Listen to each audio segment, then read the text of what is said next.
এর জন্য জাতির উন্নত চরিত্রবান জাতি গঠন করার জন্য মুহাম্মদ রাসূলুল্লাহ সাল্লাল্লাহু আলাইহি ওয়া আলিহি ওয়াসাল্লাম যেই সুন্নাহ রেখে গিয়েছেন, একাধিক বিয়ের সুন্নাহ, এই সুন্নাহকে উজ্জীবিত করতে হবে, উৎসাহিত করতে হবে।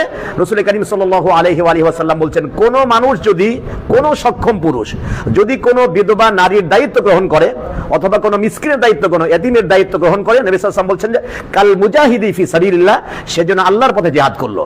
দিনের বেলায় জিহাদ করলে, রোজা রাখলে যে সওয়াব হয়, রাতের বেলায় সারা রাত দাঁড়িয়ে তাহাজ্জুদ পড়লে যে সওয়াব হয়, একাধিক বিয়ে করলে এই পরিমাণ সওয়াব হয়। মুহাম্মদ সাল্লাল্লাহু আলাইহি ওয়াসাল্লাম হাদিসের মধ্যে বলেছেন। সর্বশ্রেষ্ঠ নবী মুহাম্মদ সাল্লাল্লাহু আলাইহি ওয়া আলিহি ওয়াসাল্লামের সাহাবী পুণ্যবান জামাতের 1.25 লক্ষ সাহাবীর অধিকাংশই একাধিক বিয়ে করেছেন।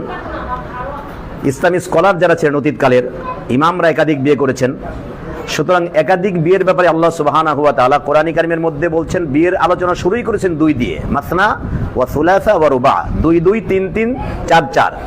আর যে অক্ষমদের জন্য আল্লাহ বলেছেন, যারা অক্ষম, দুর্বল, তারপরে ভীতু, এদের জন্য আল্লাহ তাআলা সাবধান করেছেন যে না পারলে একটা নিয়েই থাকো। এখন ফানকিহু, এটা কিন্তু আমরের সিগা, আমর, আল আমরু বিল উজুব, এটা আলেমরা বুঝতেছেন।